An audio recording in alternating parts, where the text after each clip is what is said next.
Today we are walnut blasting the intake valves on a 2011 Buick LaCrosse CXL. To show you my sweet setup, I'll start with the Harbor Freight shop vac, hanging from the hood, allowing me to freely move around and clean all inside the valve cavity. Then you'll want to have some picks and scraping tools. A trusty flashlight to see in dark places.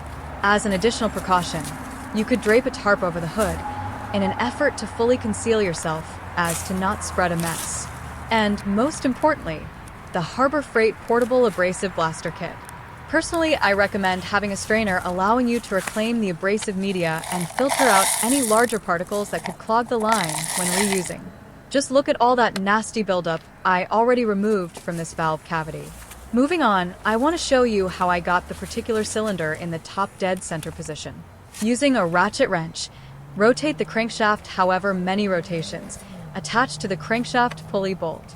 It's a smart idea to put a mark on your crankshaft pulley to keep track of the positions. Heading back up top now, you can see I specifically have only one valve cavity exposed at a time. Before we start, let's talk safety. It's highly recommended to have a mask, goggles, and hearing protection. It's also good to have some sort of shield or cardboard to block and redirect the particles. Let's get into position, and I'll show you how it's done. We will want to start by grabbing the sprayer gun, being sure to pay attention as to not kink or pinch any hoses. Once we are comfortable with the position and we have no tension or restrictions, be sure to align your shield and blast away. When using the sprayer, it's best to visualize the valve cavity as you move the nozzle in multiple directions, up and down, left and right, but also in circular motions. You really want to make sure you are hitting every surface, really getting into those nooks and crannies. Be sure that your abrasive media has good consistent flow. After about 60 seconds, go ahead and stop spraying. This is probably a good time to mention, this is a dirty job. Be sure to take the extra precautions to accommodate this. Now, grabbing our shop vac, go ahead and do a nice once-over with the vacuum, being sure to gather and reclaim the scattered abrasive media. Be sure to take care in not destroying your engine coverings. It's best to use a vacuum nozzle that will prevent sucking up and tearing the paper. We do this step after each blasting session. It ensures a cleaner operation, and most importantly, you get to reclaim nearly all your abrasive media to reuse. This step of the process is actually kind of fun and satisfying as you suck up the abrasive media, saving resources and money. Now let's take a peek inside and see how we did.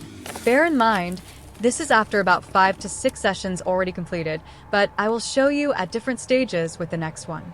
As you can see, there is some residual abrasive media left behind.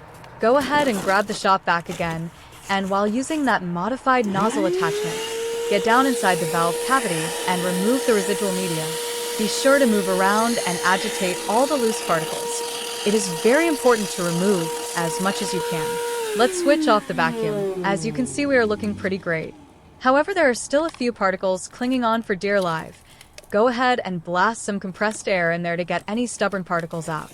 It sure is looking like a factory clean condition, a major difference from what that looked like previously. Let me show you one that has not been cleaned yet. Wow, what a difference. Take notice of how gummed and caked up these valves can get, especially with direct injection engines, such as this one with over 260,000 miles on it. It's also important to mention that this particular cylinder is not in the correct position to start cleaning.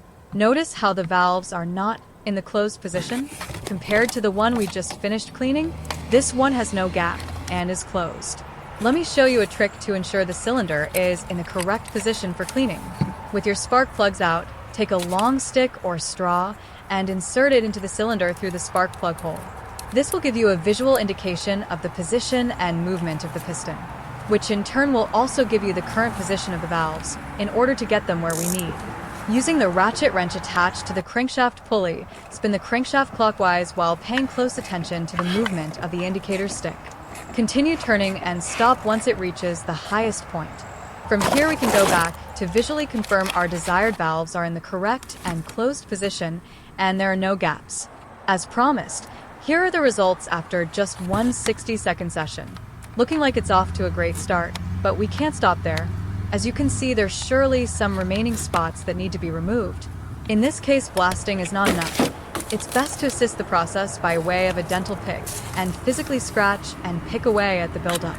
Now on to session number 2. Here are the results. Wow, we are looking significantly better already after only 2 60-second sessions. But like before, there's still some residual spots left behind. Again, let's grab our trusty dental pick and get at those stubborn spots. If needed, use a variety of picking tools like a long, thin screwdriver, whatever helps you reach them. Keep in mind, we want these valves to be spotless. Now on to 3. Check out those results.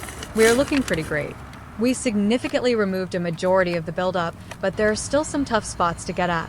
Let's keep at it and repeat the process until these are factory clean and we removed all the buildup.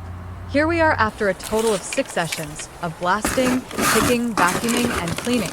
It's looking like it's safe to call this one done, with exception to ensuring no remaining abrasive media remains in the valve cavity.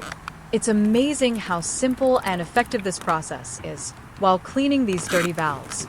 This goes to show that any DIYer can affordably and effectively clean their own intake valves with very little effort. Thank you and good luck.